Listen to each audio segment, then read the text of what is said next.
అందరికీ నమస్కారం అండి. ఎలా ఉన్నారు? నేను ఇంతకుముందు మా ఛానల్‌లో ఎక్కువ వరకు ట్యుటోరియల్ వీడియోస్ పెట్టేవాడిని. మీకందరికీ తెలుసు. మొదట్లో నేను తెలుగు లాంగ్వేజ్ గురించి నేను వీడియోస్ పెట్టాను. తర్వాత ఇంగ్లీష్ లాంగ్వేజ్, తర్వాత స్లోగా ఈ graphic design, video editing, MS office ఈ వేరియస్ టాపిక్స్ మీద పెడుతూ వచ్చాను. సో, ఈ మధ్య నాకు ఒక మిత్రుడు పరిచయమయ్యారు. వారి పేరు రామనాథరెడ్డి గారు. వారు ఫైనాన్షియల్ ప్లానింగ్‌లో ఎక్స్‌పర్ట్ అండి. సో, వారి గురించి కూడా మనం మన ఛానల్ ద్వారా చాలా నేర్చుకోవాలనుకుంటున్నాము. సో, వారిని మీకు పరిచయం చేస్తున్నాను. నమస్తే ప్రవీణ్ గారు. థ్యాంక్ యూ వెరీ మచ్ అండి. మీరు నన్ను సార్ అనాల్సిన అవసరం లేదు. నమస్తే అండి. మీరు నాకు నిజం చెప్పాలంటే గురువు వీడియో ఎడిటింగ్‌లో. ఫ్రీ గురుకుల్‌కు థాంక్స్ అండి. మిమ్మల్ని పరిచయం చేశారు నాకు. అదృష్టంగా భావిస్తున్నాను. మీ ఛానల్ గురించి తెలిసింది. సీ నా మెయిన్ ఆబ్జెక్టివ్ ఏంటంటే అండి, చాలా మందికి ఫైనాన్షియల్ ప్లానింగ్ గురించి తెలీదు. ఏదో జీతం డబ్బులొస్తున్నాయని సేవింగ్స్ అకౌంట్‌లో పెట్టుకుంటున్నారు గానీ, దాన్ని ఎలా ఎఫెక్టివ్‌గా ఇన్వెస్ట్ చేయాలో తెలియట్లేదు. ఎందుకంటే బ్యాంకులు ఇచ్చే వడ్డీ 2%, 3% ఉంటుంది. వీళ్ళకు ఈ ఇన్ఫ్లేషనే ఆ డబ్బులన్నీ తినేస్తాయి అనమాట. వాళ్ళ రూ. 100 నవంబర్ రూ. 100 ఓ సంవత్సరం గడిచేసరికి అది రూ. 95 అవుతుంది. మళ్ళా తర్వాత రూ. 90 అయిపోతుంది. దాన్ని మనం ఏం చేయాలంటే ఎఫెక్టివ్‌గా ఇన్వెస్ట్ చేసుకోవాలా? ఎలా ఇన్వెస్ట్ చేసుకోవాలా? ఏమేమి అవెన్యూస్ ఉన్నాయి? అసెట్ క్లాసెస్ ఉన్నాయి. ఓకే. మళ్ళా మన యొక్క రిస్క్ ప్రొఫైల్ ఏంటి? మీ యొక్క గోల్స్ ఏంటి? హ్మ్. వీటికన్నిటికీ మనం లింక్ చేసుకుంటా థింక్ చేసి ఇన్వెస్ట్ చేసుకున్నారంటే మన లైఫ్ తలెత్తుకొని బతకాల అనే మీకు హ్మ్. హెచ్డిఎఫ్సి లైఫ్ వాడిది అడ్వర్టైజ్మెంట్ వచ్చేదండి. నేను కెరీర్ స్టార్ట్ చేసిన కొత్తలో హెచ్డిఎఫ్సి లైఫ్ వాళ్ళది ఓకే. తలెత్తుకొని గర్వంగా జీవించండి అంటారు. ఎవరి దగ్గర చేయి చెప్పకండి అంటారు. ఆహా! సో దీన్ని దృష్టిలో పెట్టుకొని మీరు మీ యొక్క సాలరీని ఎఫెక్టివ్‌గా సేవ్ చేసుకుంటా ఇన్వెస్ట్ చేశారంటే, మనం గూడా గర్వంగా రిటైర్ అయిన తర్వాత తలెత్తుకొని బతకచ్చనమాట. ఒకడి దగ్గర చేయి చాపాల్సిన అవసరం ఉండదు. ప్రభుత్వం వాళ్ళు ఇచ్చే సబ్సిడీలు, ఫ్రీబీస్ గూడా మనకు అవసరం లేదనమాట. అది ఆబ్జెక్టివ్. సో, మీ ఛానల్ ఆల్రెడీ కొంచెం పాపులర్ అయింది కాబట్టి, మీ ఛానల్ ద్వారా మనం మీ యొక్క సబ్‌స్క్రైబర్స్‌కి మిగతా వాళ్ళకి గూడా రీచ్ అవ్వాలన్న ఉద్దేశ్యంతో, నేను ఈ ఫైనాన్షియల్ మేనేజ్‌మెంట్, ఫైనాన్షియల్ ప్లానింగ్ గురించి కొన్ని విషయాలు షేర్ చేసుకుందాము నలుగురికి అన్నది మెయిన్ ఆబ్జెక్టివ్ అండి. హ్మ్. తర్వాత బ్రీఫ్‌గా నా గురించి నేను ఖచ్చితంగా చెప్పాలా? హ్మ్. నేనైతే సర్టిఫైడ్ ఫైనాన్షియల్ ప్లానర్‌ని కాదు. ఎలాంటి కోర్స్ చేయలేదు. కానీ నాకున్నటువంటి అడ్వాంటేజ్ ఏందంటే నేను మిడిల్ క్లాస్ నుంచి వచ్చా. నేను కూడా బాగా కష్టపడ్డా. తర్వాత నాకు ఫైనాన్షియల్ ప్లానింగ్ గురించి బాగా అవగాహన ఉంది. తర్వాత నేను నా కెరీర్ స్టార్ట్ అయ్యి ఇప్పటికి 27 ఇయర్స్ అయిపోయిందండి. కెరీర్ స్టార్ట్ అయిన మొదటి రోజు నుంచే మేము ఇన్వెస్ట్‌మెంట్ స్టార్ట్ చేసాం. అది ఎలా జరిగిందో కూడా ఇంకొంచెం చెప్పుకుంటాను. నేను ఓకే. బేసిక్‌గా బీటెక్ సివిల్, ఆ తర్వాత ఎంటెక్ ఆర్‌ఈ సేవ రంగంలో చేశానండి సక్సెస్‌లో. టాటా కన్సల్టింగ్ ఇంజినీర్స్‌లో నేను ట్రైనీగా నా కెరీర్ స్టార్ట్ చేశా. ప్రస్తుతం నేను మల్టీనేషనల్ కంపెనీలో సీనియర్ డెలివరీ మేనేజర్‌గా బెంగుళూరులో పనిచేస్తున్నాను. ఓకే. నేను ఆల్రెడీ నా యొక్క సాలరీని ఎఫెక్టివ్‌గా సేవ్ చేసుకున్నాను. అంతో ఇంతో అసెట్ క్లాసెస్‌ని నేను కూడబెట్టుకోగలిగాను. ఈ హ్మ్. రిటైర్మెంట్ కార్పస్ కూడా సేవ్ చేసుకోగలిగాను. కాబట్టి నా ఓన్ జర్నీని కూడా మేము మీతో షేర్ చేసుకుంటాను. హ్మ్. తర్వాత మీకొచ్చే డౌట్స్ అవి ఇవి దాన్ని బట్టి కూడా మేము వేరియస్ సీరీస్ ఆఫ్ లెక్చర్స్ లాగా గానీ, ఇంటరాక్టివ్ సెషన్స్‌గా గానీ చేయాలనేది ప్లాను. హ్మ్. సో, ఇవన్నీ గూడా ప్రవీణ్ గారు వాళ్ళ యొక్క యూట్యూబ్ ఛానెల్‌లో పెడతారు. దీన్ని మీరు వన్ బై వన్ చూసుకుంటా పోయారంటే ఆ ప్లే లిస్ట్‌లో I am sure it is going to help you. And నేనైతే స్పెసిఫిక్‌గా పలానా చోట ఇన్వెస్ట్ చేయండి, పలానా ఫైనాన్షియల్ కంపెనీలో ఇన్వెస్ట్ చేయండి, పలానా పాలిసీ కొనుక్కోండి, కేవలం పలానా మ్యూచువల్ ఫండ్‌లో మాత్రమే ఇన్వెస్ట్ చేయండి అని మాత్రం మేము చెప్పము. మాకు జనరల్ ఎటువంటి ఐడియా కమిషన్ ఇస్తారు. దొరకదు. అదే జనరల్‌గా ఆ! ఒక మా అవగాహన కల్పిస్తారు. హ్మ్. అవగాహన బట్టి కల్పిస్తాము. వాళ్ళు థింక్ చేసి ఆ! డిసిషన్ తీసుకోవాలి. అది. అబ్సల్యూట్‌లీ. మాకైతే ఎవ్వరి దగ్గర నుంచి ఎటువంటి కమిషన్ రాదు. హ్మ్. నేనైతే వేరియస్ ఆప్షన్స్ ఏంటి? నేను ఎందుకు వాటిలో నేను ఇన్వెస్ట్ చేస్తున్నాను? వాటి బేసిస్ ఏంటి? నేను ఎలా రిసర్చ్ చేశాను? ఏ వెబ్‌సైట్స్‌లో ఆ యొక్క మ్యూచువల్ ఫండ్స్ గురించి స్టడీ చేశాము? అవన్నీ చెప్తాము. నేను ఎందులో ఇన్వెస్ట్ చేస్తున్నానో మీకు చెప్తాను. కానీ మీరు మీ డ్యూ డిలిజెన్స్ చేసుకొని accordingly you can also invest అండి. అది మీ చాయిస్ కింద ఉంటుంది. హ్మ్. ఫుల్ డిస్క్లోజర్ అండి. ఈ ప్రోగ్రామ్ అయితే మనీ కోసం మేము చేయట్లేదు. ఎవరి దగ్గర నుంచి మాకు కమిషన్స్ రావు. హ్మ్. కేవలం ఎడ్యుకేషనల్ పర్పస్‌గా మేము ఈ వీడియోస్ అన్నీ చేస్తున్నాం. ఓకే. హ్మ్. తర్వాత ప్రవీణ్ గారు మేము ఇంతకుముందు మనం మాట్లాడుకున్నట్టు, ఓకే. ఇప్పుడు మీరు ఒక రూ. 100 ఇన్వెస్ట్ చేసుకున్నారనుకోండి. మీకు హ్మ్. దాని మీద ఒక 10% ప్రాఫిట్ వచ్చిందంటే, మీకు హ్మ్. 1x సంతోషం వస్తుంది. హ్మ్. అదే దాని మీద మీకు అదే అగైన్ 10% లాస్ వచ్చిందంటే మాత్రం మీకు 3x బాధ కలుగుతుంది. మళ్ళీ ఇంకోసారి అటువంటిది చేయాలంటే మనం చేయబుద్ధి కాదు. ఇంట్రెస్ట్ రాదు. ఇంట్రెస్ట్ కాదు, ఒక రకమైన భయం వస్తుంది, అదే ఫియర్ అదే వస్తుంది. రిస్క్. చాలా మంది చాలా మంది స్టాక్ మార్కెట్స్ లో వీటిలో ఎందుకు డబ్బులు పోగొట్టుకుంటారంటే ఈ ఫియర్ ఫ్యాక్టర్ అనేది ఎక్కువ. మీకు సంతోషం 1x అయితే బాధ మాత్రం 3x ఉంటుంది. అందువల్ల చాలా మంది తెగ నమ్మడం ఇలాంటివన్నీ చేస్తుంటారు. మీరు ముఖ్యంగా స్టాక్ మార్కెట్స్ విషయానికి వస్తే మాత్రం మీరు బాగా గుర్తుపెట్టుకోవాల్సింది ఏంటంటే, మీరు అనుకోవచ్చు నేను చాలా రీసెర్చ్ చేశా, నాకు ఫండమెంటల్స్ బాగా తెలుసు, కంపెనీ ఫ్యాక్ట్ షీట్స్ వాళ్ళ యొక్క క్వార్టర్లీ రిజల్ట్స్ అన్ని స్టడీ చేశాను, నేను బాగా ఇన్వెస్ట్ చేస్తాను అనుకోవచ్చు. కానీ నేను నోటీస్ చేసింది ఏంటంటే stock markets are not just driven by numbers అండి, they will driven by sentiment. ఇది హెడ్ మెంటాలిటీ అని ఒకటి ఉంటుంది. ఎవడో ఫారిన్ ఇన్స్టిట్యూషన్ ఇన్వెస్టర్ ఎవడో ఒక మంచి కంపెనీని తెగ నమ్మాడంటే జనాలు అందరూ హెడ్ మెంటాలిటీ అనమాట. వీళ్ళు కూడా ఓహో వాడు అమ్ముతున్నా అంటే దాంట్లో ఏదో ఉంది, ఏదో మతలబు ఉంది అనేసి వీళ్ళు కూడా ఎంత లాస్ వచ్చినా కూడా తెగ నమ్మేస్తుంటారు. ఇలాంటి పిట్ ఫాల్స్ అన్నీ కూడా ఉన్నాయన్నమాట. మీరు నాట్ ఓన్లీ నంబర్స్ నేను చెప్పినట్లు ఎంత థియరీ తెలిసినా కూడా మీరు దెబ్బతిన్నీకి బోల్తా పడడానికి ఛాన్స్ ఉందన్నమాట. సో స్టాక్స్లో ఇన్వెస్ట్ చేయాలంటే మాత్రం చాలా ధైర్యం ఉండాలి, చాలా టైం ఉండాలి. అందుకని మీరు స్టాక్స్లో ఒకవేళ నాకు అంత టైం లేదండి, నేను ఆల్రెడీ నాకు జాబ్ ఉంది, నేను జాబ్లో ఇన్వాల్వ్ అవుతూ ఉంటాను, ఈ మార్కెట్స్ ఎవ్రీడే చదవడం అంతా నాకు కుదరదంటే మీరు చక్కగా మ్యూచువల్ ఫండ్స్లో ఇన్వెస్ట్ చేసుకోండి.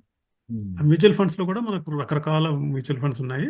మీరు రిస్క్ ప్రొఫైల్ను బట్టి మనం వాటిని ప్లాన్ చేసుకోవాల్సి ఉంటుంది అనమాట. ఓకే. సో బ్రాడ్గా మనము ఇలాంటి విషయాలన్నీ కవర్ చేయాలనేది ఐడియా అండి. సో ఒక్క మ్యూచువల్ ఫండ్స్లోనే మనకు వేరియస్ ఉన్నాయన్నమాట. బ్రాడ్గా చెప్పాలంటే ఈక్విటీ బేస్డ్ మ్యూచువల్ ఫండ్స్ ఉంటాయి, బ్యాలెన్స్డ్ మ్యూచువల్ ఫండ్స్ ఉన్నాయి, డెట్ మ్యూచువల్ ఫండ్స్ ఉన్నాయి అనమాట. ఇవి 3 ఉన్నాయి. వీటిల్లోనే మళ్ళీ వేరియస్ క్లాసెస్ ఉన్నాయి. ఫర్ ఎగ్జాంపుల్ ఈక్విటీలోకి వచ్చారనుకోండి, లార్జ్ క్యాప్ మ్యూచువల్ ఫండ్స్ ఉన్నాయి, మల్టీ క్యాప్ మ్యూచువల్ ఫండ్స్ ఉన్నాయి, మిడ్ క్యాప్ మ్యూచువల్ ఫండ్స్ ఉన్నాయి, small and micro cap mutual funds ఉన్నాయి. ఇవి వీటికి తేడా ఏంటి, దేంట్లో పెడితే మనకు బాగుంటుంది, దేంట్లో అయితే మనకు రిస్క్ తక్కువ ఉంటుంది, ఇలాంటివి కూడా ఉన్నాయి. నేను చెప్పిన ఈ 3 కేటగిరీసే కాకుండా మళ్ళీ ఇండెక్స్ బేస్డ్ మ్యూచువల్ ఫండ్స్ అని ఉన్నాయి. ఇవేం చేస్తాయంటే వీటిని మనం ప్యాసివ్ మ్యూచువల్ ఫండ్స్ అంటాం అనమాట. వీళ్ళు ఏం చేస్తారంటే ఒక ఇండెక్స్ ఉందనుకోండి, ఆ ఇండెక్స్లో ఏ కంపెనీలు ఉన్నాయో అదే రేషియోలో వీళ్ళు కూడా వాటిలో ఇన్వెస్ట్ చేస్తారు. ఇండెక్స్లో ఒక షేర్ను మార్చారనుకోండి, వీళ్ళు కూడా ఆ షేర్ని ఇక్కడ మారుస్తారు. సో ఇట్ విల్ రిఫ్లెక్ట్ అనమాట. ఫర్ ఎగ్జాంపుల్ ఇప్పుడు మీరు నిఫ్టీ అనేది తీసుకున్నాను, నిఫ్టీ ఒక సంవత్సరంలో 17% రిటర్న్ ఇచ్చిందంటే ఈ మ్యూచువల్ ఫండ్ మీకు 17% రిటర్న్ వస్తుంది. ఒకవేళ నిఫ్టీ వచ్చేసి ఈ సంవత్సరంలో 10% పడిపోయింది అంటే సేమ్ 10% మాత్రమే ఇందులో పడిపోతుంది అనమాట. ఇలాంటి ఇండెక్స్ బేస్డ్ ఉన్నాయి. మళ్ళీ సొల్యూషన్ ఓరియంటెడ్ మ్యూచువల్ ఫండ్స్ కూడా ఉన్నాయి. ఈ సొల్యూషన్ ఓరియంటెడ్ అంటే ఏంటంటే రిటైర్మెంట్ ఫండ్ అనేది ఒకటి, మళ్ళీ చైల్డ్ గిఫ్ట్ ఫండ్ అనేది ఒకటి ఉంది. సో ఇవి సొల్యూషన్ ఓరియంటెడ్ అనేది ఎలా ఉంది అనే దాని గురించి కూడా మనం డిస్కస్ చేసుకుందాం. తర్వాత ఏం చేశారంటే డిఫరెంట్ కమోడిటీస్ మ్యూచువల్ ఫండ్స్ కూడా ఉన్నాయి. కమోడిటీస్ మ్యూచువల్ ఫండ్ అంటే ఏంటంటే ఫర్ ఎగ్జాంపుల్ మీరు బంగారం కొనుక్కోవాలనుకోండి, గోల్డ్ సేవింగ్స్ ఫండ్ అనేది ఒకటి. సిల్వర్ కొనాలనుకుంటే సిల్వర్ సేవింగ్ ఫండ్ కూడా. ఈ మధ్య ఫోన్ పే అటువంటి యాప్స్ లో కూడా మనం చూస్తున్నాం, అక్కడ ఉంటుంది అంతే. అది బంగారం మన ఇంటికి వస్తుందో రాదో తెలియదు, కానీ ఇన్వెస్ట్మెంట్ చేసుకోవచ్చు అక్కడ. యాజ్ లో యాజ్ 100 రూపీస్ కూడా మీరు ఇన్వెస్ట్ చేసుకోవచ్చు. నేనైతే ఒకటి గోల్డ్ సేవింగ్స్ ఫండ్ లో ప్రతిరోజు 100 రూపాయలు వెళ్ళిపోతుంది నా బ్యాంక్ అకౌంట్ నుంచి. సో ప్రతిరోజు నేను బంగారం కొంటున్నా. అలాంటిది కూడా మనం చేసుకోవచ్చు. మళ్ళీ వీళ్ళు ఏం చేస్తారంటే మళ్ళీ multi asset class mutual fund అనేది కూడా ఒకటి పెట్టారు. దీంట్లో వీళ్ళు ఏం చేస్తారంటే గోల్డ్లో ఇన్వెస్ట్ చేస్తారు, కార్పొరేట్ డెట్లో ఇన్వెస్ట్ చేస్తారు, రియల్ ఎస్టేట్లో ఇన్వెస్ట్ చేస్తారు, ఈక్విటీస్లో ఇన్వెస్ట్ చేస్తారు. 4 అసెట్ క్లాసెస్ ఉంటాయి ఇందులో. వీడేం చేస్తాడంటే స్టాక్ మార్కెట్స్ బాగా పడిపోయినాయి అనుకోండి, అప్పుడు స్టాక్ మార్కెట్లో ప్రపోర్షన్ పెంచుతాడు. ఒకవేళ గోల్డ్ వచ్చేసి ఫుల్గా పీక్లోకి వెళ్ళింది అనుకోండి, కొద్దిగా ప్రాఫిట్ బుక్ చేసుకొని దానిలో కొంచెం కిందికి వస్తారు. ఇలాగ అసెట్ క్లాసెస్ని కూడా వాళ్ళే చేంజ్ చేసేస్తుంటారు. అలాంటి మ్యూచువల్ ఫండ్స్ కూడా ఉన్నాయి. ఇవి చాలా మందికి తెలియదు. సో మనం ఈ మ్యూచువల్ ఫండ్స్ అన్నిటి గురించి కూడా చెప్దాం. ఇంకా మోస్ట్ ఫండమెంటల్ డౌట్ ఏంటంటే గోల్డ్ ఉంది. గోల్డ్ ఎలా కొనాలి అనేది కూడా చాలా మందికి తెలియదు. ఫర్ ఎగ్జాంపుల్ పూర్వకాలంలో మా నాన్నగారు కానీ మా మామగారు వీళ్ళందరూ గోల్డ్ అంటే వాళ్ళకి తెలిసింది ఏంటంటే జ్యువెలరీ. కానీ గోల్డ్ అనేది జ్యువెలరీ రూపంలో కొనడం అనేది అంతకన్నా అన్యాయం ఇంకోటి ఉండదు. ఇక్కడ మీరు గమనించాల్సిన అంశం ఏంటంటే, ఎందుకు నేను అలా అంటున్నానంటే ఇన్వెస్ట్మెంట్ పాయింట్ ఆఫ్ వ్యూ మీరు జ్యువెలరీ కొనండి. ఫర్ ఎగ్జాంపుల్ ప్లెజర్ కోసం జ్యువెలరీ కొంటున్నాం అంటే ఓకే, నేను మిమ్మల్ని తప్పుకోవడం. అరే మా ఆవిడ మంచిగా కాసులు పేరు వేసుకోవాలనుకుంది, మ్యారేజ్కి పోతుంది, అందరికి చూపించుకుంటుంది, ధూమ్ధామ్గా సెలబ్రేట్ చేసుకుంటుంది అంటే ఫైన్, ఎందుకంటే ఇది ప్లెజర్.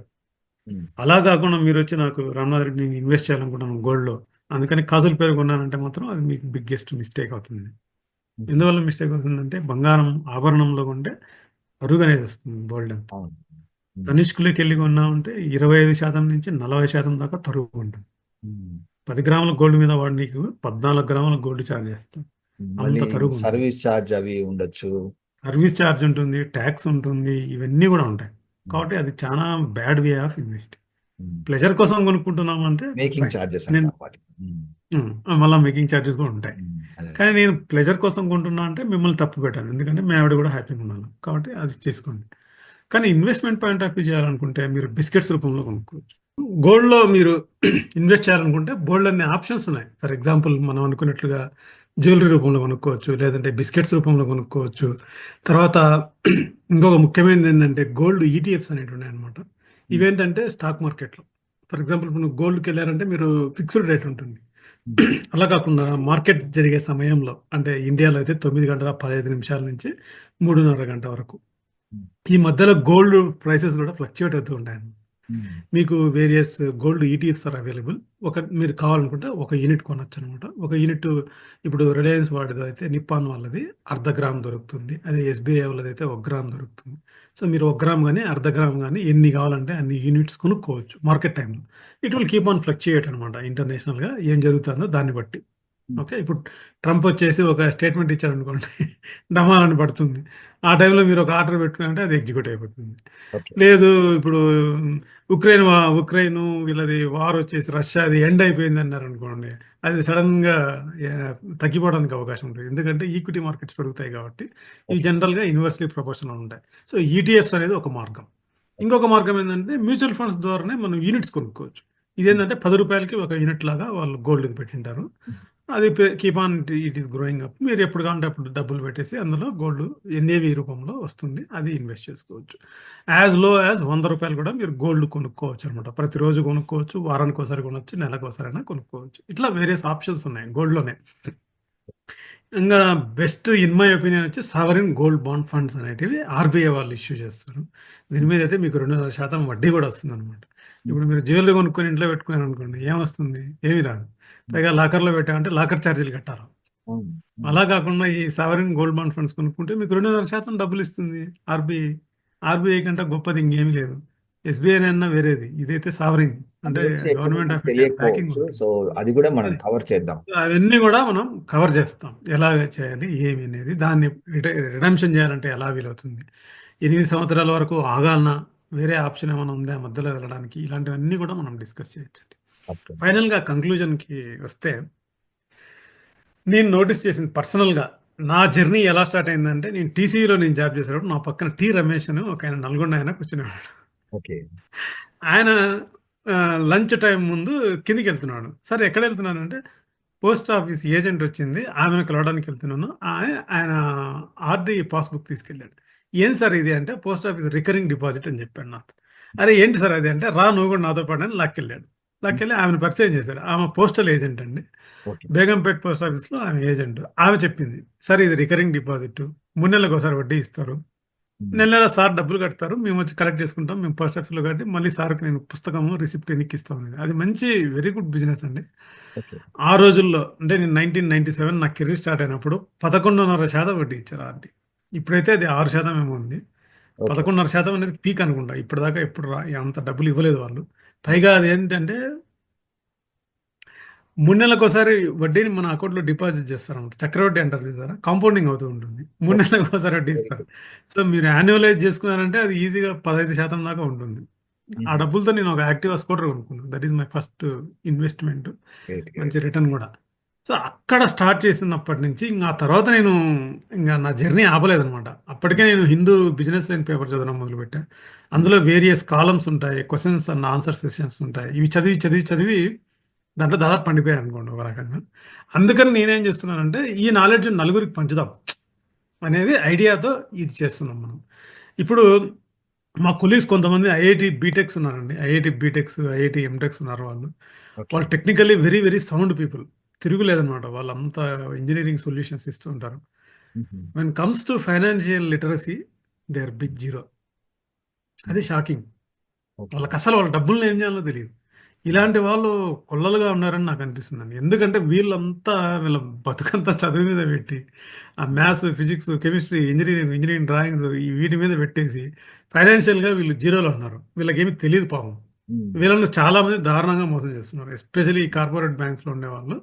వాళ్ళొచ్చేస్తారు నైస్‌గా విజిటింగ్ కార్డ్స్ అవి ఇవి ఇచ్చేసేసి, వీళ్ళకి చెప్పేసి, వీళ్ళ చేత ఖరీదైనటువంటి వాళ్ళకెక్కడైతే మాక్సిమం కమిషన్ వస్తుందో అలాంటి ఖరీదైనటువంటి యూలిప్స్ వీళ్ళకి అంటగట్టారు.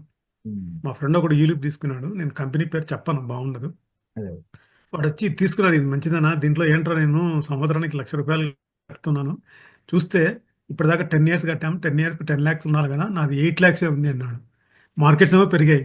మోడీ గారు 10 ఏళ్లలో మార్కెట్ బానే ఉన్నాయండి. Except last okay. 5 మంత్స్. 5 మంత్సే అది కూడా. సెప్టెంబర్ దాకా full it's like a rose bed అనమాట. హుహు. జనాలు హ్యాపీగా ఎంజాయ్ చేశారు. సెప్టెంబర్ నుంచి స్టార్ట్ అయింది. పీక్స్ నుంచి. ఓకే. దాదాపు 20% కరెక్ట్ అయింది.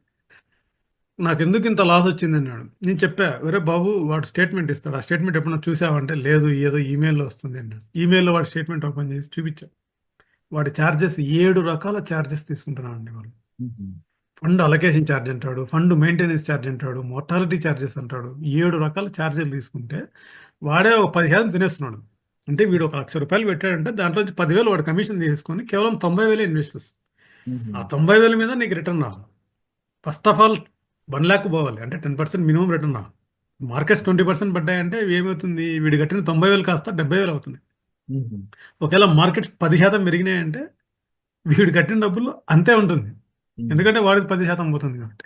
అదే. ఇలాంటి ఫండమెంటల్ థింగ్స్ కూడా వాళ్ళకి తెలియట్లే పాపం. ఏదో అదే. కట్టేసుకుంటా పోతున్నారు. హ్మ్. నష్టపోతున్నారు. కాబట్టి హ్మ్. వీళ్ళనే కాదండి. ఇంక సింపుల్‌గా చెప్పాలంటే ఇప్పుడు అమెరికాలో 50% మంది వాళ్ళ పాపులేషన్ మ్యూచువల్ ఫండ్ ఇన్వెస్ట్‌లో ఇన్వెస్ట్ చేస్తున్నారు. ఇది నేను 5 ఏళ్ల క్రితం చదివింది. ఇప్పుడు ఇంకా పెరిగిండొచ్చు. హ్మ్. ఇండియాలో కేవలం 1.5% అండి అప్పుడు. వాళ్ళు 50% మ్యూచువల్ ఫండ్స్‌లో పెడితే ఇండియాలో కేవలం 1.5% మాత్రమే మ్యూచువల్ ఫండ్స్‌లో ఇన్వెస్ట్ చేస్తున్నారు. అంటే హుహు. ఎంత ఇల్లిటరేట్సో మనము అర్థం చేసుకోవచ్చనమాట. టాక్స్ పేయర్సే 3.5% ఉన్నారు. హ్మ్. కనీసం టాక్స్ పేయర్స్ అన్నా పెట్టినా కూడా అది 3.5% ఉండాల. అంత అవును. తక్కువ ఉంది. ఎందుకంటే వీళ్ళకి అవగాహన లేదు. అదే. అదే. సో, మెయిన్ పర్పస్ ఏందంటే మనకు వీళ్ళకందరిని ఫైనాన్షియల్‌గా మినిమమ్ లిటరసీ ఇవ్వాలి మనం. మినిమమ్ హ్మ్. కనీస జ్ఞానం ఇవ్వాలి వీళ్ళకు. అదే. దాని ద్వారా వాళ్ళు వచ్చిన డబ్బుల్ని ఎఫెక్టివ్‌గా పెట్టుకున్నారంటే, అది వాళ్ళ యొక్క పర్సనల్ ఫైనాన్షియల్ బెనిఫిటే గాకుండా హ్మ్. ఆహ్, దేశానికి గూడా మంచిదండి. అవునండి. ఎందుకంటే మార్కెట్స్ బావుంటే ఫైనాన్షియల్ మార్కెట్స్ మరింత మంది ఇన్వెస్ట్ చేస్తారు. హ్మ్. కార్పొరేట్స్‌కు డబ్బులొస్తాయి. అవునండి. వాళ్ళు మరిన్ని కర్మాగారాలు పెడతారు. వాళ్ళ హ్మ్. బిజినెస్‌ని ఎక్స్‌పాండ్ చేస్తారు. మరిన్ని జాబ్స్ వస్తాయి. That's the way we will prosper. అదే గ్రోత్ అమెరికా అనేది ఎందుకంత అన్ని ప్లేసెస్‌లో ఉంటుంది అది. హ్మ్. కరెక్ట్. అందుకని నేనేం చెప్తున్నానంటే, మనం ఫస్ట్ ఈ ఫైనాన్షియల్ లిటరసీ ఇచ్చేద్దాం జనాలకు. బాబు తప్పకుండా. ఇవన్నీ ఉన్నాయి ఆప్షన్స్. మీరు కేవలం ఎస్‌బీఐలో ఫిక్స్డ్ డిపాజిట్ అనే మైండ్ సెట్టే పెట్టుకోకండి. కేవలం ఒక హైఫై కలర్‌ఫుల్ బ్రోచర్స్, బుక్లెట్స్ ఇచ్చేసి మీ చేత యూలిప్స్ కొనిస్తారు. ఇయన్నీ దండగ. హ్మ్. మీకు యూలిప్ కావాలంటే వరల్డ్స్ చీపెస్ట్ యూలిప్ వచ్చి NPS national pension scheme. Okay. ఇందులోకెళ్ళావంటే నీకు హ్మ్. ఇంతకు ముందే 6 రకాల ఫండ్ హౌసెస్ ఉన్నాయి ఆల్రెడీ ఇందులో. మీ ఇష్టం ఓకే. ఏది కావాలంటే అది చూజ్. నీకు హ్మ్. కావాలంటే నిప్పాన్ ఉంది. హెచ్‌డీఎఫ్‌సీ ఉంది. హ్మ్. ఐసీఐసీఐ ఉన్నాయి. ఓకే. వీళ్ళ యొక్క యూనిట్స్ బయట కొనడం కంటే, ఇవే ఫండ్స్ మేనేజర్స్ ఫండ్ స్ట్రాటజీ నీకు ఎన్‌పీఎస్‌లో దొరుకుతది. ఇట్స్ హుహు. World's cheapest policy. కేవలం హ్మ్. 1% కంటే తక్కువ ఎక్స్‌పెన్సెస్ తీసుకుంటారు. మ్యూచువల్ ఫండ్ కంటే చీప్. ఓకే. ఇలాంటివి ఎన్నో ఉన్నాయి. ఇవన్నీ హ్మ్. మేము మీకు చెప్పబోతున్నాము. మీరు హ్మ్. రెగ్యులర్‌గా మీరు చేయాల్సిన పనేందంటే, ఈ వీడియోస్ చూడండి. హ్మ్. మీకు క్వెషన్స్ ఉంటే చక్కగా రాయండి కామెంట్ సెక్షన్‌లో. We are happy to answer. మీ యొక్క ఫైనాన్షియల్ లిటరసీ పెంచుకోండి. మంచి అసెట్ క్లాసెస్‌లో ఇన్వెస్ట్ చేయండి. తలెత్తుకొని గర్వంగా అందరం బతకాలా అనేది ఐడియా. ఇప్పుడు సేవింగ్స్ అంటే ఏంటి? ఇన్వెస్ట్‌మెంట్ అంటే ఏందనేది కూడా జనాలకు తెలియట్లేదు. హ్మ్. ఏమంటారంటే పొదుపు చేయడం వేరు, మదుపు చేయడం వేరు అని. నేనేమంటానంటే ఫర్ ఎగ్జాంపుల్ ఆహ్, చాలామందికి మా కొలీగ్సే ఉన్నారు చాలామంది. లక్షల్లో జీతాలు వచ్చేవాళ్ళు ఉన్నారు. హ్మ్. వీళ్ళేంటంటే వీళ్ళకి ఏం చేయాలో తెలియట్లేదు. జీతం వస్తుంది. సేవింగ్స్ అకౌంట్‌లో పడిపోతుంది. ఓకే. ఏదో ఖర్చులకు వాడుతున్నారు. అది అలానే ఉండిపోతుంది. హ్మ్. సో, మీరు జస్ట్ సేవ్ చేస్తేనే సరిపోదండి డబ్బులు. హ్మ్. ఆ డబ్బుల్ని మీరు ఎక్కడో ఒక చోట ఇన్వెస్ట్ చేయాలి. హ్మ్. దాన్ని ఎలా ఇన్వెస్ట్ చేయాలో ఓకే. అనేది తెలుసుకోవాల్సి ఉంటుంది. ఓకే. అదొకటి. హ్మ్. తర్వాత ఎంత పర్సెంటేజ్ ఆఫ్ సేవింగ్స్ అనేది చేయాలా ప్రతి ఒక్కరు. హ్మ్. ఫర్ ఎగ్జాంపుల్ ఎన్నో థంబ్ రూల్స్ ఉన్నాయి. సో, ఫస్ట్ థింగ్ ఏందంటే సేవింగ్ అంటే ఏంటి? ఇన్వెస్ట్‌మెంట్ అంటే ఏంది? ఒక హ్మ్. ఐడియా వచ్చింది మనకి. తర్వాత వీళ్ళేమంటారంటే ఫైనాన్షియల్ ప్లానర్స్ ఆయనేదో 6 బకెట్స్ కాన్సెప్ట్ అని చెప్పాడు. ఫస్ట్‌దొచ్చేసి నెసెసిటీస్ ఆర్ నీడ్స్ అనేది ఒకటి. రెండోదొచ్చేసి ప్లే అని ఒకటి పెట్టాడు. మూడోది ఎడ్యుకేషన్ అని పెట్టారు. నాలుగోది చారిటీ అని పెట్టారు. ఇట్లా 6 రకాల బకెట్లు పెట్టి మీకొచ్చే మొత్తం ఆదాయాన్ని ఈ ఆరింట్లో ఎంతెంత పర్సెంటేజ్ పెడతారు అనేది ఆయన ఒకటి అడిగారు. అదొక కాన్సెప్ట్, బ్రాడ్ కాన్సెప్ట్. మనం అంత డీటెయిల్‌గా వెళ్లి ప్రతి ఒక్కరిని అడిగామంటే వాళ్ళు సరిగ్గా చెప్పలేరు. సో, సింపుల్ థంబ్ రూల్ ఏంటంటే, ఎంత మనం సేవింగ్ చేయాలి, ఎంత ఖర్చు పెట్టుకోవాలంటే, ఇన్ జనరల్ ఎవరైనా సరే అట్‌లీస్ట్ 30% ఆఫ్ దేర్ సాలరీ అనేది సేవింగ్స్‌లో పెట్టాలి. హ్మ్. కానీ 70% అనేది వాళ్ళు ఖర్చులకు పెట్టుకోవాలనేది సింపుల్ థంబ్ రూల్ అనమాట. హ్మ్. ఇట్ ఇట్ చేంజెస్ అనమాట. ఫర్ ఎగ్జాంపుల్ ఎవరికన్నా సింపుల్ లైఫ్ స్టైల్ ఉండే వాళ్ళకైతే 30 కాదు 50% కూడా సేవ్ చేయడానికి అవుతుంది. అదే కొంచెం లావిషింగ్‌గా వీక్లీ ఓసారి రెస్టారెంట్‌కి పోవాలా, మంత్లీ ఓసారి ఏదన్నా ఒక ట్రిప్‌కెళ్ళాలా అనుకునే వాళ్ళు కొంచెం ఆహ్, జాలీ జాలీ గోయింగ్ వాళ్ళకైతే 70% కాదు కదా! 90% దాకా వాళ్ళకు ఖర్చులకెళ్తుంది. కేవలం 10% మాత్రం వాళ్ళు సేవింగ్ చేయడానికి అవుతుంది. సో, జనరల్ థంబ్ రూల్ ఏందంటే అట్‌లీస్ట్ మనం 30% సేవింగ్ చేయాలి. హుహు. ఇది సేవింగ్ చేయాలనుకోని ఊరికే కూర్చుంటే కుదరదనమాట. హ్మ్. నేనేమంటానంటే ఫస్ట్ నువ్వు 30% పక్కకు తీసేయి. తర్వాతనే 70% గురించి ఆలోచించాలి. అంతేగాని మేము ఖర్చు పెట్టుకుంటా పోతాం. ఎంత మిగిలిందో చూద్దాం అంటే మాత్రం అది తప్పవుతుందనమాట అది. హ్మ్. ఇంకోటి ఈ డిసిప్లిన్ రావడానికి ఏం చేయాలంటే సేవింగ్స్ కోసం 2 బ్యాంక్ అకౌంట్‌లు ఉంటే మంచిదనేది నేను సజెస్ట్ చేస్తాను. హుహు. సేవింగ్స్‌కి మీరు ఫర్ ఎగ్జాంపుల్ మీ సాలరీ వచ్చేసి 50,000 అనుకోండి. 50,000లో 30% అది పక్కన పెట్టేద్దాం 15,000 మిగిలిన 35,000 ఇంకొకటి. సో, మీ సాలరీ అకౌంట్ వచ్చేసేసి అది ఎక్స్‌పెన్సెస్ అకౌంట్ కింద పెట్టేసుకోండి. దాంట్లో 35,000 ఉంటాయన్నమాట. మిగిలిన 15,000కి మాత్రం ఇంకొక అకౌంట్‌ని మనం ఓపెన్ చేసుకొని దాంట్లో ఇన్వెస్ట్‌మెంట్ అకౌంట్‌లో ఆ 15,000 పెట్టుకున్నామనుకోండి. మీకు బాగా కంట్రోల్ ఉంటుంది. నా డబ్బులు ఎట్లా వస్తుంది? ఎట్లా పోతుంది? ఎక్కడ పెడుతున్నాను అని. ఎందుకంటే చాలామంది నేను నోటీస్ చేశా. ఏదో క్యాజువల్‌గా మేమేదో ఒకటి యూలిప్ ఇచ్చారు నాకు. ఆ యూలిప్‌లో పెడుతున్నానురా అది పోతుంది. ఇంకోటి మా బ్రదరో, మా బామర్దినో నన్ను ఎల్ఐసీలో పాలిసీ చేయమన్నాడు. అదేదో పాలిసీ చేశా. అది వెళ్తుంది అంటారు గానీ ఎవడు కూడా నువ్వు 30% చేసావా? ఓకే. నువ్వు ఇప్పటి నుంచి జాబ్ చేసి 10 ఏళ్లయింది. 10 ఏళ్ల నుంచి నువ్వు 30% సేవ్ చేసుకుంటా వస్తే ఇంత డబ్బులయిందా? ఎక్కడున్నాయి ఆ పైసలంటే చెప్పేవాళ్ళకు చానా కష్టం. అందుకని మనం ఏమంటామంటే 2 అకౌంట్‌లు ఓపెన్ చేసుకొని, ఒక అకౌంట్ దాంట్లోనే ఉంటుంది. దాని నుంచి అన్నిటికి నేను మ్యూచువల్ ఫండ్‌లో ఇన్వెస్ట్ చేస్తున్నాననుకోండి, సిప్ అమౌంట్ దాని నుంచే పోవాలా. ఒకవేళ యూలిప్ తీసుకున్నాననుకోండి, యూలిప్‌కి ప్రీమియం దాంట్లో నుంచే పోవాలి. ఇలాగా కొన్ని బేసిక్ థంబ్ రూల్స్ కొన్ని సిస్టమాటిక్‌గా చేసుకున్నారంటే ఎవరికైనా బాగా యూజ్ అవుతుంది. ఓకే. అది ఒకటి మనం టచ్ చేస్తాం. హ్మ్. ముఖ్యంగా నేను ప్రవీణ్ గారికి థాంక్స్ చెప్తున్నా. ఎందుకంటే ఆయన ఎలా తీసుకుంటాడో కూడా తెలీదు నాకు. నేను ఫస్ట్ చెప్పా. "ఏయ్! ఏందయ్యా ఈయన రామనాథ్ రెడ్డి అని ఏదో వీడియో ఎడిటింగ్ వచ్చాడు. ఈడేందో చెప్పేదని" అనుకోనుండొచ్చు. కానీ నేను ఎట్లో కన్విన్స్ చేశా ఆయన్ని. "సార్ మీరు ఒకసారి వినండి. మీకు ధైర్యం వచ్చి, నమ్మకం వచ్చి ఓకే. ఇదేదో బాగుంది మనం చేద్దాము. 10 మందికి ఉపయోగపడుతుంది. హ్మ్. కేవలం మనకు వ్యూస్ రావాలా, ఏదో రెవెన్యూ రావాలని కాకుండా కొంచెం ఇది కూడా ఒక రకమైన సోషల్ సర్వీస్ లాగా అనుకోని చేద్దామండి" అన్నాను. ఆయన ముందుకొచ్చారు. చాలా థాంక్స్ అండి. ఇవి మేము చేస్తాము. మాకొచ్చే మోటివేషన్ ఏంటంటే, మీరు వ్యూస్ ఇవ్వండి, లైక్స్ ఇవ్వండి, మీ ఫ్రెండ్స్‌కి గూడా ఫార్వర్డ్ చేయండి ఇది. పాపులర్ చేయండి. ఎక్కువ క్వెషన్స్ అడగండి. మీకోసం నేను సొంతంగా రీసెర్చ్ చేసి, కనిపెట్టి, మరింత మంచి మెటీరియల్ మీకు ఒక్క ప్లేస్‌లో అవైలబుల్ అయ్యేట్టు చేస్తాము. ఫైనాన్షియల్ ప్లానింగ్ మీద బోలెడన్ని వెబ్‌సైట్స్ ఉన్నాయి. యూట్యూబ్ వీడియోలున్నాయి. ఇవన్నీ గూడా ఇంగ్లీష్ భాషలో, హిందీ భాషలో ఎక్కువున్నాయి. హ్మ్. మన అవును. తెలుగు వాళ్ళ కోసం చాలా తక్కువ. హ్మ్. మనం తెలుగు భాషలో తెలుగు వాళ్ళకి ఉపయోగకరంగా ఉండాలా, తెలుగులో చేద్దామన్న ఉద్దేశ్యంతో నేను ప్రవీణ్ గారితో కలిసి ఇది చేస్తున్నాను. We need your support and encouragement. Thank you very much for watching. Thank you. Thank you అండి. So, thank you for coming to our channel as a guest. Okay. So, వారు చెప్పినట్టుగా ఎవరైతే ఈ వీడియో చూస్తున్నారో, మీరు ఇంకా స్పెసిఫిక్‌గా ఏమైనా తెలుసుకోవాలనుకుంటే తప్పకుండా కామెంట్ సెక్షన్‌లో మీరు మీ యొక్క క్వెషన్స్ అవి పెట్టండి. సో, అవి కూడా మేము వచ్చే సీరీస్‌లో డిస్కషన్స్ రూపంలో మీకు ఎక్స్‌ప్లెయిన్ చేస్తూ ఆహ్, ముందుకు వెళ్తాం. ఓకే అండి. సరే అండి. మరి సెషన్ ఎండ్ చేద్దాం. మళ్ళీ మనం నెక్స్ట్ మీటింగ్‌లో కలుద్దాం. బాయ్ అండి. Thank you. నమస్కారం.